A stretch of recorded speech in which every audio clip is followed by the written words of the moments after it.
Over the course of my career, I've used many cameras, but there was one in 2021 that really surprised me. It was this fella, the Sony ZV-1.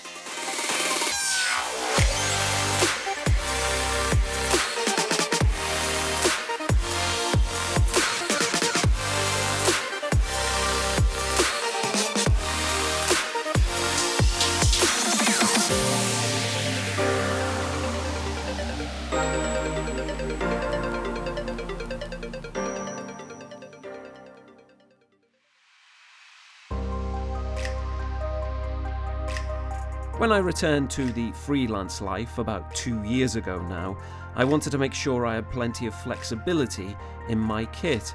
I have an FX6 for my main broadcast work, and when flying with a gimbal, I'll use the A7S Mark III.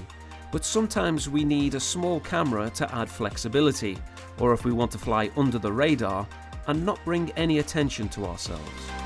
And that's where the ZV-1 comes into play. It has great picture quality for its size, and I will admit it's been on the market for a couple of years now, and I'm a little bit late to the party, and here's why. Sony decided in their marketing strategy to aim this camera at vloggers, and because of that I completely dismissed it as a possible point and shoot option. However, if you dig a little bit deeper, this camera is anything but a vlogging camera. It's 24mm at its widest, which is far too narrow for a vlogging setup, which is probably why Sony brought out the E10 in 2021. The E10 allows for interchangeable lenses, so you can go as wide as you wish. Well, if this camera isn't suitable for vloggers, then who's it for? Well, pretty much anything else. This video isn't an in-depth review looking at the specs of the camera. Over the past 2 years there have been plenty of those types of reviews. But for me, I wanted to give the ZV-1 some appreciation for what it can do, seeing as it doesn't live up to that vlogger hype. Now yes, it does have its shortcomings. It has a small battery and that runs out of juice really quickly. You can't change lenses, no 10-bit recording, and it's not as ergonomic as other Sony cameras I use, and there isn't even a headphone jack. Despite its downsides, I think it's worth every penny. It'll cost you around £700 here in the UK or $750 in the US, and whether you are a professional looking for a small point and shoot camera to add to your kit, or you're someone who just shoots home video, I think this is a camera to consider.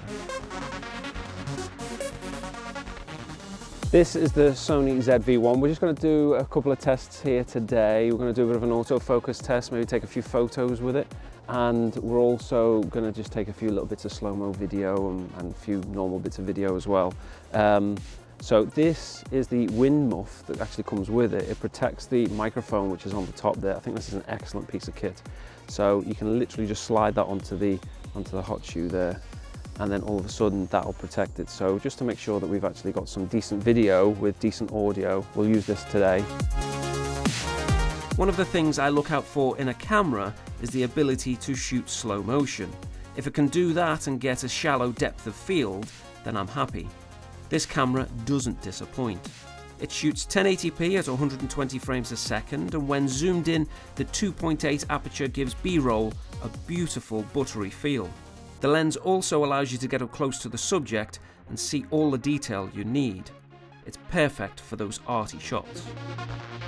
One of the key features of the ZV-1 is its autofocus, and it inherits some of the best qualities of the more expensive Sony cameras.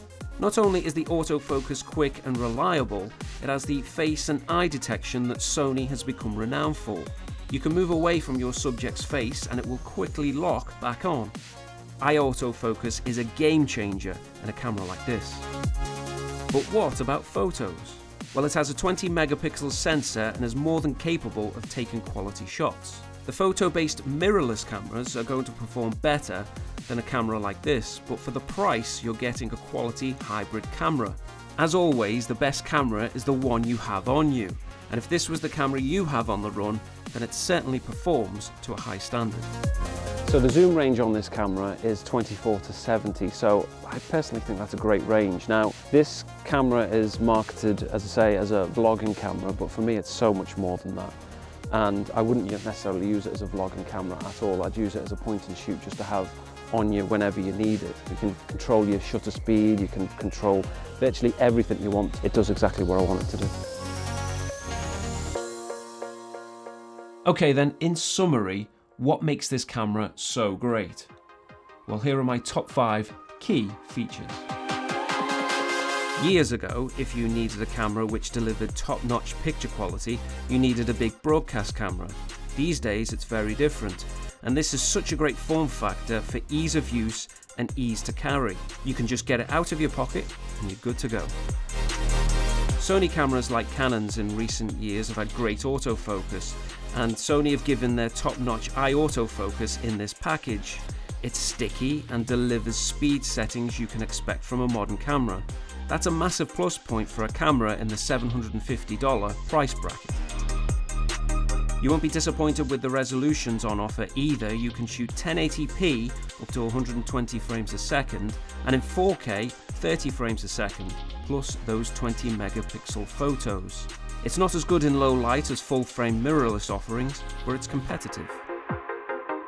This camera doesn't have a viewfinder on it, so you're reliant on the screen, but it flips out and you're able to film yourself and get some creative angles you need for B-roll. And because you can touch the screen to manual focus, what more do you need?